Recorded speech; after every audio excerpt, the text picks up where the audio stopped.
आप देख रहे हैं स्टार टुडे समाचार। दरअसल आपको बता दें कि खबर जनपद बनारस से है, जहां यूपी में खौफनाक वारदात नशा देकर 7 दिन 23 दरिंदों ने युवती से किया गैंगरेप। युवती की इज्जत लूटने वाले 6 दरिंदे अरेस्ट, 17 की तलाश जारी। के बाद एक्शन में आई पुलिस। अब के वाराणसी में 23 युवकों ने 7 दिन तक एक युवती से गैंगरेप किया। दरिंदों ने युवती को नशा दिया और अलग अलग जगहों पर उसके साथ दरिंदगी की। इस घटना की शुरुआत 29 मार्च को हुई थी। युवती अपनी दोस्त रिया के घर से लौट रही थी, तभी उसे राज विश्वकर्मा नाम का युवक मिला।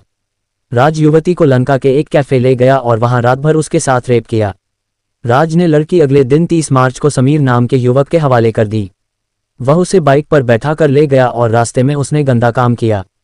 फिर 31 मार्च को आयुष अपने 5 दोस्त सोहेल, दानिश, अनमोल, साजिद और जाहिद के साथ युवती को कॉन्टिनेंटल कैफे ले गया। वहां नशे में सभी ने बारी बारी से रेप किया।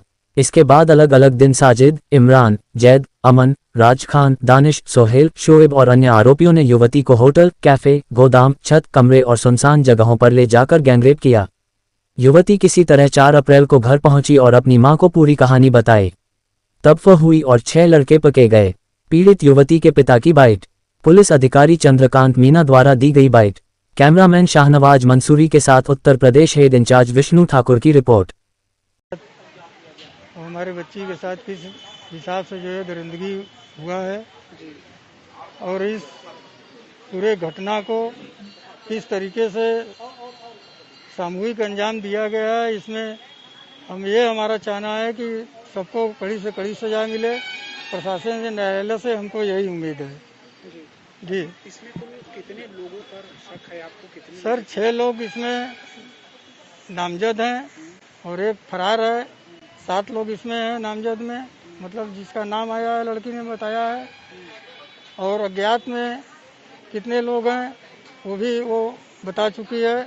और इस समय आपके सामने हम जो भी बता रहे हैं उसी आधार पे जो है आपको जो भी उचित कदम है शासन से, प्रशासन से हमको यही।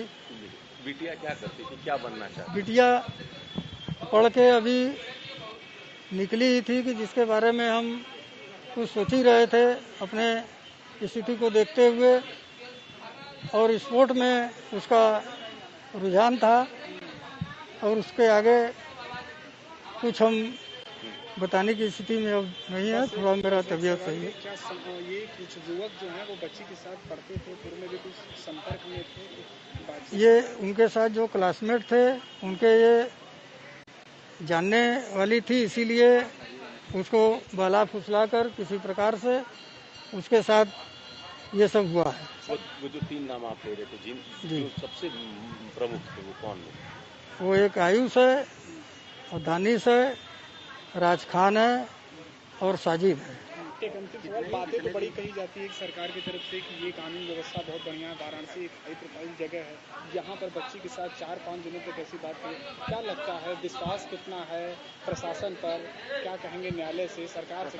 मैं न्यायालय से और सरकार से बस यही कहूँगा कि हम एक आम आदमी हैं और एक आदमी के साथ अगर इस तरीके से बर्बरता होती है तो अगर उसको न्याय नहीं मिलेगा तो उसका शासन, प्रशासन, न्यायालय से विश्वास उड़ जाएगा। इसलिए हम ये अपनी बात रखते हैं कि हमारे साथ प्रशासन और न्यायालय पूरी जिम्मेदारी से हमारे साथ न्याय करेगी। कैसा सहयोग रहा है पुलिस का? अभी तक तो जो भी प्रशासन ने हमको जैसे जैसे अपने साथ कहा उस तरीके उनके साथ हम खड़े रहे रात दिन। जैसे जैसे उन्हें कहा ये कराना है, ऐसे कराना है, हर चीज़ों के साथ हम खड़े रहे। जब बिटिया जब आई घर पे किस हालात में थी? वो एकदम बदहवास नशे की हालत में थी। वो कोई स्थिति बताने को तैयार नहीं थी, इसलिए कि वो एकदम नशे में थी। जब उसको होश आया तो वो धीरे धीरे सारी बातें खुलने लगी। 5-6 दिनों में नशे का पिला करके उसके साथ दुराचार किया गया। वो दुराचार किया गया और नशे की हालत में किया गया है। अस्पताल में भी भर्ती है अभी? वो कुछ नहीं हुआ। यहाँ हमेशा हमको आना पड़ रहा है, उसका कोई इस तरीके का भी उपचार नहीं हम करवा पाए हैं। लगातार वो नशे में थी, आप कह रहे हैं? हाँ, सब वो कुछ नशे में ही? वो नशे में ही उसके साथ लोगों ने दरिंदगी किया, नशा देकर। लगातार नशा देकर? इसलिए वो 2 दिन तक तो कुछ बताने की स्थिति में नहीं थी, कुछ बता नहीं पाई। लेकिन जैसे ही उसको होश आया, हम उसको उसकी बात सुनकर हम थाने लाए। वहाँ से ये पूरा जो दिख ही रहे हैं आप क्या हो रहा है।